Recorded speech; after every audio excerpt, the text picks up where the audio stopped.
When you hear the word Celt, a specific image comes to mind: robed druids in ancient, fog-drenched oak forests, harnessing the magical forces of nature. Or perhaps you picture this illumination, showing the romanticized myth: King Arthur, the Knights of the Round Table, and the quest for a glowing chalice. But these images mask a massive historical void. The ancient Celts operated entirely on an oral tradition. They memorized law, philosophy, and poetry, but they never wrote any of it down. Leaving zero written records meant leaving an empty canvas. Because the Celts didn't document themselves, their entire identity, their culture, and their history were eventually authored by their enemies and centuries of mythmakers. To find out who the Celts actually were, we have to peel back 2,000 years of propaganda and decode the longest game of historical telephone on record. This carving reveals the vanguard of our first historical filter, the Roman military. In the 1st century BC, the Roman Republic was aggressively pushing its borders deep into Gallic and British territories. The general leading that charge, Julius Caesar, became the primary source for what we know about the Celts. He admitted that their leaders, the Druids, were highly educated judges, philosophers, and astronomers who held supreme political power.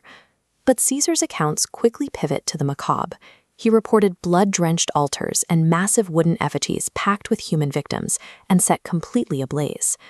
Caesar was running an incredibly expensive, brutal military campaign. He needed the Roman Senate to keep funding his armies.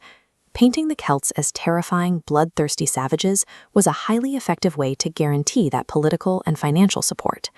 This exoticization continued with later Roman writers. Pliny the Elder described Druids climbing high into oak trees, using golden sickles to harvest parasitic mistletoe for their sacred rituals. The Celt we get from Rome is a manufactured paradox. They were clever philosophers when Rome needed to look like it was conquering a worthy rival, and savage barbarians when Rome needed to justify the slaughter. Fast forward to the 12th century. Norman rulers have taken control of Britain, and they need a unifying national origin story to legitimize their brand new reign over a diverse population. A writer named Geoffrey of Monmouth steps in to provide it. He creates the Matter of Britain, a pseudo-historical narrative that stitches together fragments of ancient Celtic lore with the contemporary Christian ideals of the era.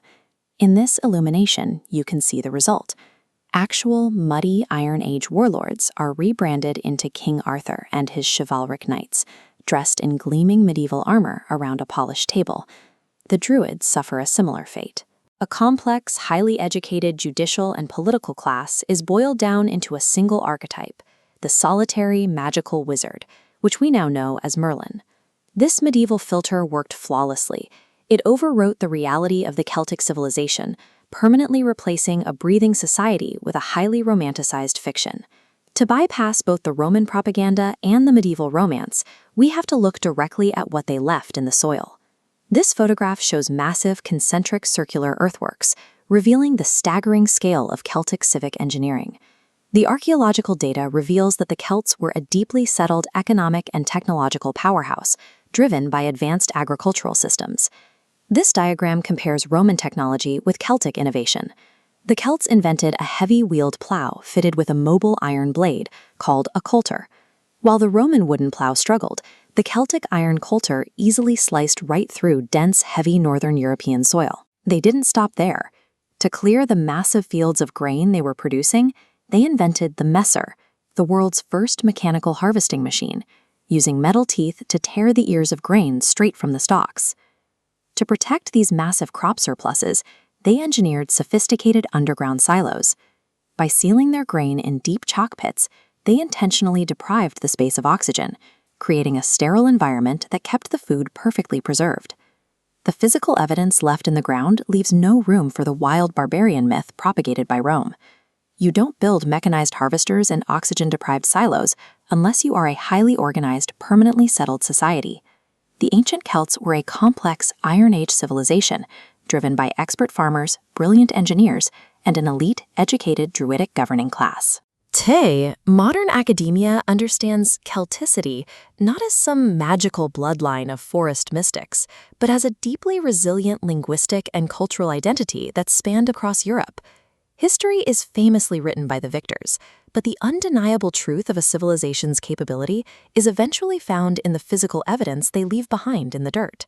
Which makes you wonder, how much of what we accept as historical fact today is just a convenient story someone else needs?